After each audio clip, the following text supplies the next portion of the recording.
Good morning, sports fans. Well, we're out on the road again. And a little cold here in northern Indiana. 23 degrees right now. The good news is there's no wind today. Yesterday we had in the 20s and wind. Couldn't stand to be outside. Not with this warm blood I got.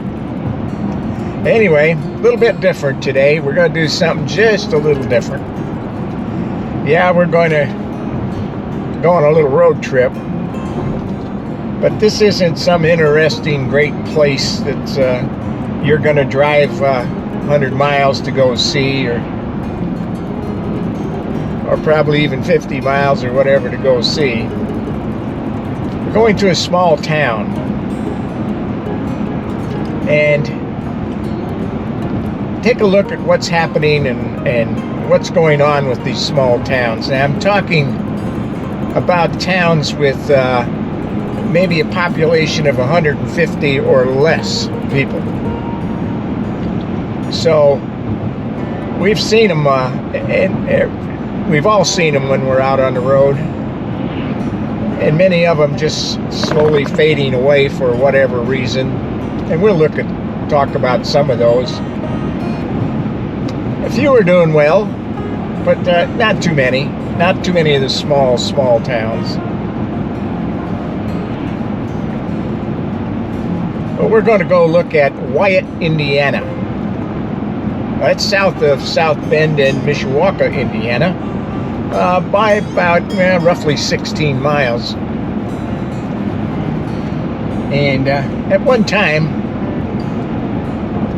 well, let's look at Wyatt. It was, I don't know exactly when people started to establish this small town, but I'm going to think it was probably in the early to mid 1800s. And it flourished in the later part of 1800s. Quite a vibrant town in the late 1800s and the early 1900s. Probably up until about 1960 or I'm going to say 1970 maybe. Pretty vibrant town. Wyatt got its first post office too in 1893, I believe it was. And that kind of established it. Small town today, I believe population somewhere between 117 and 135. But we're going to take a look at this town, and to make it interesting, we're going to look at some of the people who lived here, raised families in Wyatt, some of the things that went on in Wyatt back in the day anyway, and then contrast that with what we see today. So we're going to look at that. We're going to look at a family, the Wyatt family, and how all that came to be. So we'll see you. We're getting close. We'll see you right down the road here.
Well, I'm in Wyatt, Indiana, on the south end of town. If you look around here, That's the south. And now you're looking east.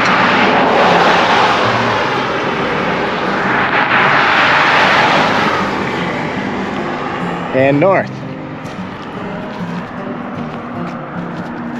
I'm glad to see that some of the things here in Wyatt are coming back.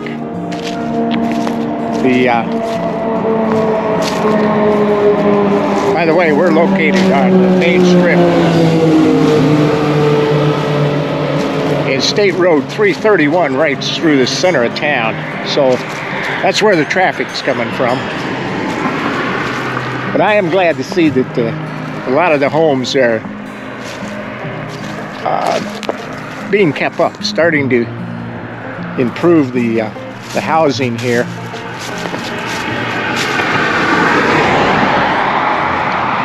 We are on the east side. Very interesting.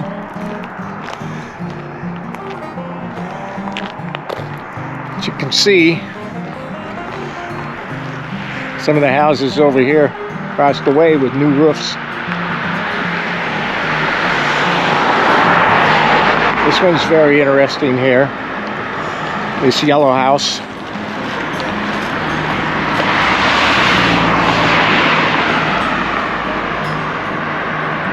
That was pretty run down here a couple of years ago.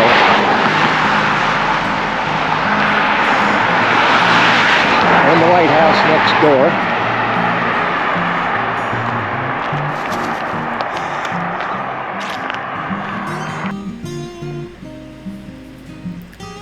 Wyatt is located in Madison Township, St. Joe County, Indiana. The area was populated by mostly immigrants coming here from Europe. They came by ship and landed at Ellis Island, where they were processed through immigration. Since many could not speak English, many names were misspelled on their papers. Many kept the names that were on their paperwork instead of going through the difficult process of correcting the name. One such person was Joseph Antoine Bendit, who sailed to America with his wife and children. Joseph and his wife Sophie Joliet Bendit were from a small town of Saratan, Switzerland, population 130 to 150 people. The language spoken in this town was French, German, Spanish, and English. We know that Joseph and Sophie had 6 children who lived in Wyatt and Madison Township. 2 sons lived in Wyatt for the remainder of their lives. Joseph was a shoemaker by trade and brought with him from Europe all his tools. Once in America, he never made a pair of shoes. This, I believe, at one time was a tavern. You'll see the new post office here. You see some vacant lots around town. Most of those lots at one time had a building of some sort on it, or new. On this corner was the old post office located in Bendit's grocery store.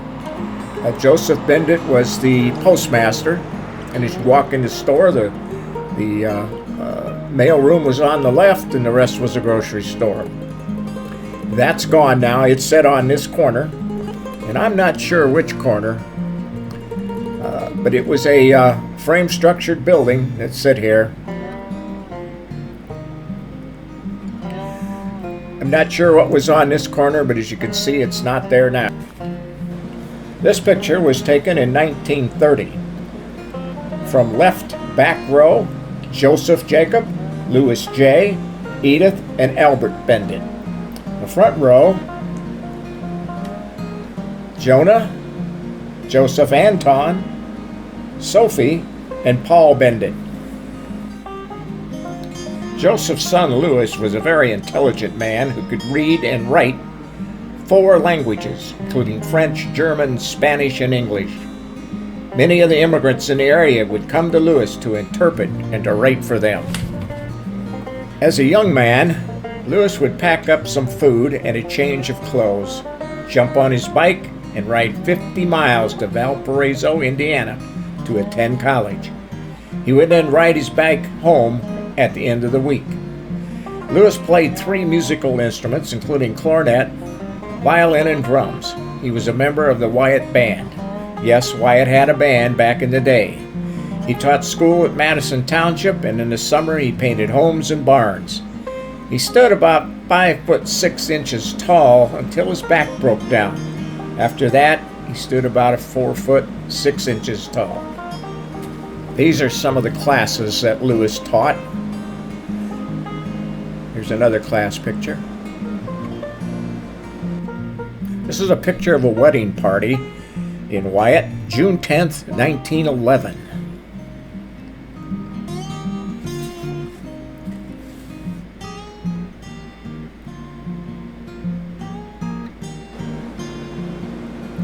This one front row here, that's Joseph. Holding the clarinet, that's Lewis. And with the big black bow, that's Sophia. And up above here is Elsie. She married Lewis.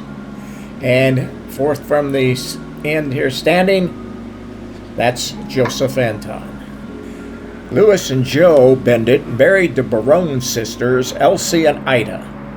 Lewis built a house next to his dad's house, and Joe built a house about 6 doors down to the south. Lewis and Elsie, always the more conservative couple, while Joe and Ida liked to have a good time. Lewis was a Cub fan who liked to drink a beer, smoke half a Philly cigar, and listen to a Cub game. Joe liked to drink more than 1 beer and go see the Cubs play in Chicago. Ida also liked to go to Chicago and shop and have a few drinks. She also was known to attend a burlesque show now and then. Joe and Ida had 1 daughter, Lucille. She married Fred Shaw and had 1 son, Danny. The Shaws also lived in Wyatt.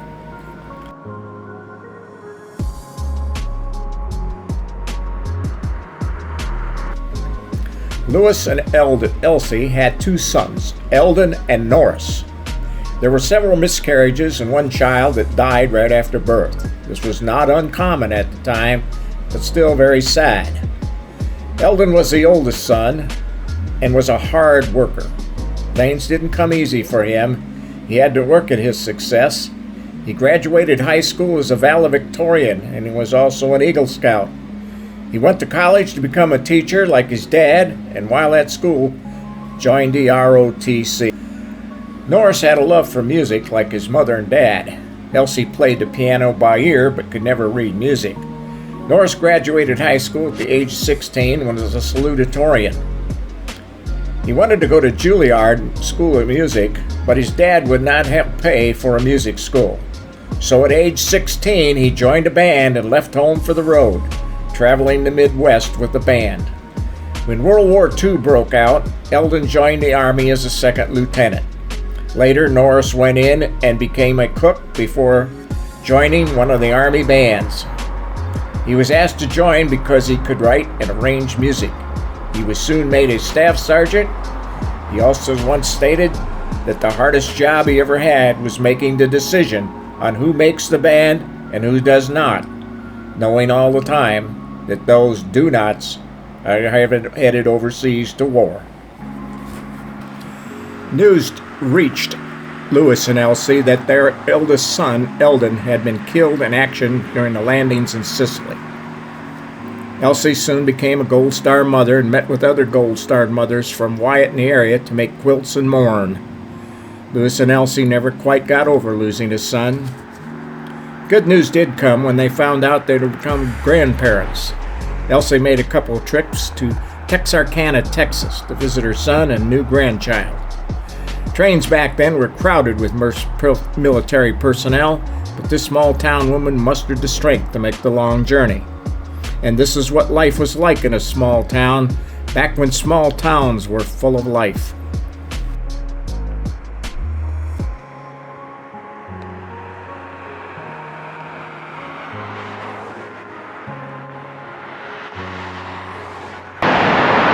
Well, I'm now on the north side of town, and a lot has changed over the years.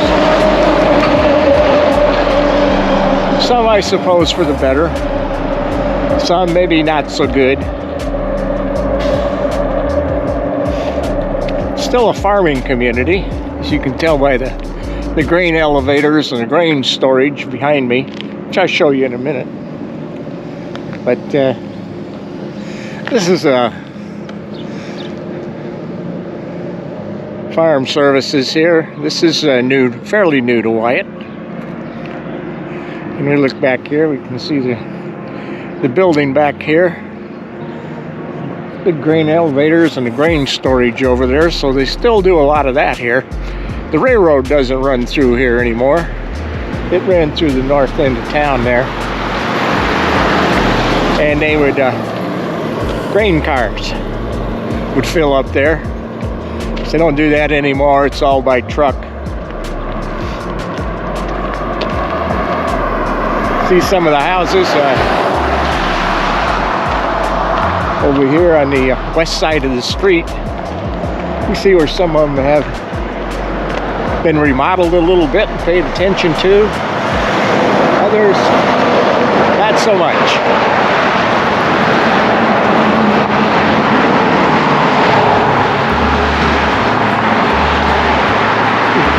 I'm walking by now what used to be Johnson's.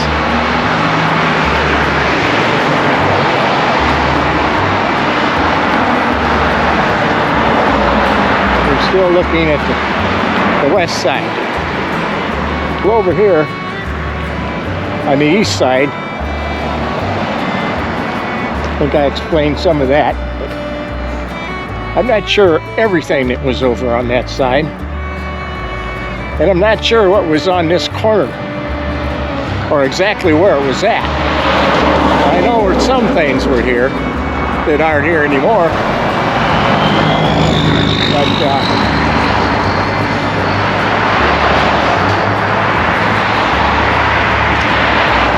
not sure.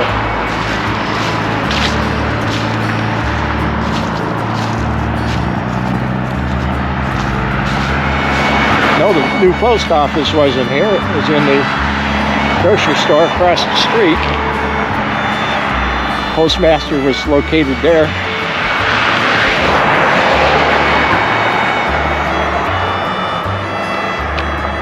We'll just continue to walk here.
There used to be a church on that far corner, and there was a auto repair garage there next to it. That garage, part of that garage is still there. Town also sported 2 bars. They're gone now too. 2 grocery stores, a small department store, barber shop, all gone now. Lumber yard, hardware, not there anymore. Feed store, I think it's gone too. Just a lot of vacant spots where homes used to be also. So a lot has happened to the town. Hopefully it's making its comeback. Like I said, it looks like the homes are upgrading. That's good to see. Some of the buildings also. On Palm Sunday, April 11th, 1965, Lewis, Elsie, Norris's two sons, and a daughter-in-law sat down for Sunday dinner. They no sooner had sat down when they heard a train. It's not unusual to hear a train, as the tracks run on the north end of town. The train got louder, and suddenly Norris jumped up and hollered everyone to the basement. Heading down the steps, they noticed that Lewis was missing. Going back upstairs, they found him at the front door, staring out to the southwest and across the field at a tornado headed directly at him. Heading back down the stairs, the house started to shake and the steps started to quiver. Everyone huddled in the corner of the basement for a few minutes until it was calm. Then come upstairs and looked out the back door to see a few shingles in the backyard. And a few shingles were stuck in the old cherry tree. Other than that, everything seemed fine. As they looked out the front door, everything seemed okay. But Lewis noticed that something was wrong with the house 2 blocks away. What they were looking at was the front of the house, not the back. The tornado had turned to the north just before hitting that house. It picked it up on its foundation and it turned it. Going outside and facing north, they seen the devastation towards the north end of town. When the tornado had changed directions and crossed 331, it had leveled much of the town to the north.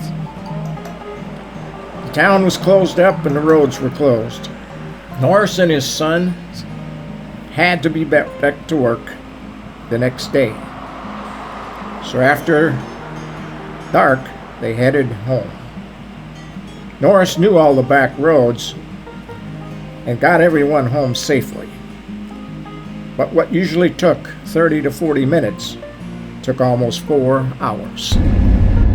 Well, we're coming from the south right now, going through Wyatt. A lot of story to tell here. This is very interesting.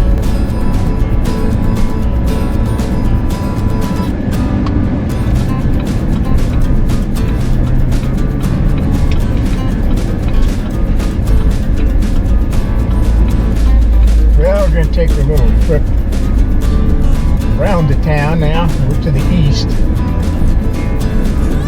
And on the west side, there's nothing off of 331. But here, we'll drive around here. It goes down 1 block, about 2 blocks. There's not a lot of homes here. See some nice homes, and you see some that are not quite so nice.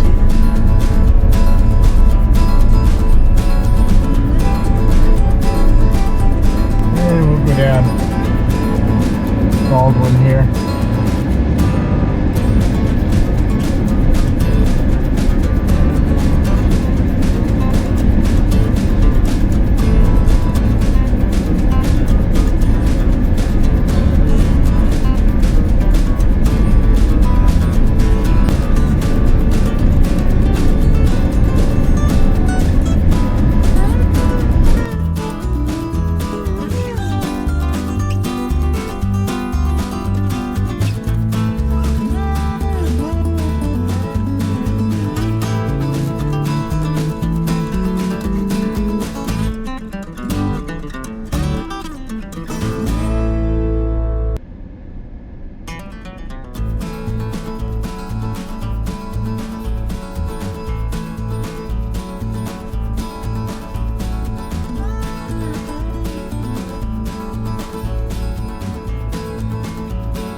So that's Wyatt, Indiana. No more grocery stores. No more little department stores. No restaurants, no taverns. Church, no church. A lot of what made the town vibrant and a good place to live is gone. Now, one of the reasons might be that you can jump right in your vehicle, and in 15 minutes you can be down here to one of the big box stores or a supermarket. And you don't need those luxuries anymore. Of course, we all know churches are going out right and left. But again, you can jump in your car in 5 minutes. You can be to a church. There's one down here in Woodlawn, which is just about 5 minutes away. So the little white church there in Wyatt is gone. Used to be a couple of filling stations in Wyatt. They're gone. But there again, you can jump in your car 15 minutes away. There's filling stations all over, convenience stores. It's a shame.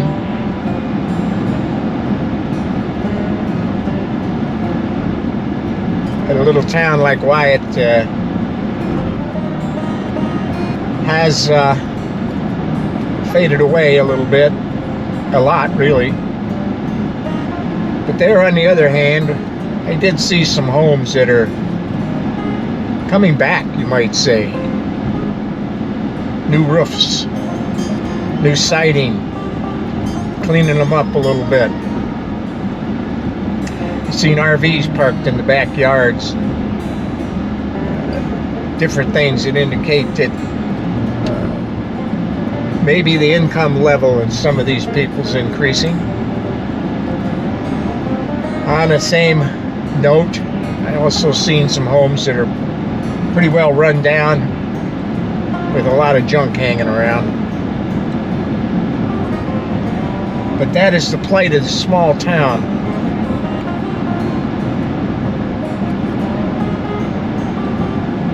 Kind of hate to see it, but that's the way it's going. Hopefully it can make a comeback. I think it'd be well worth somebody's investment to invest a little bit in the town.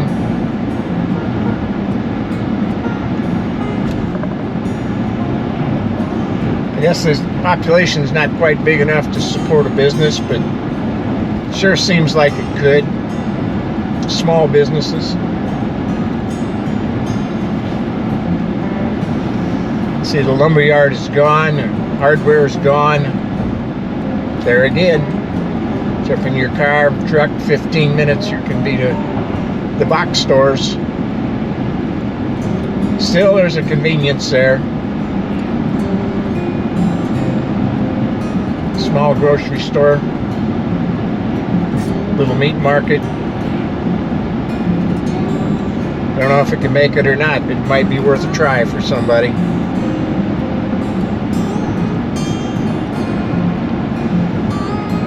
My dad used to have a saying when he got older, it's every once in a while it would pop out of his mouth. It used to drive me nuts. And so it goes. Maybe he's got a point. See you down the road.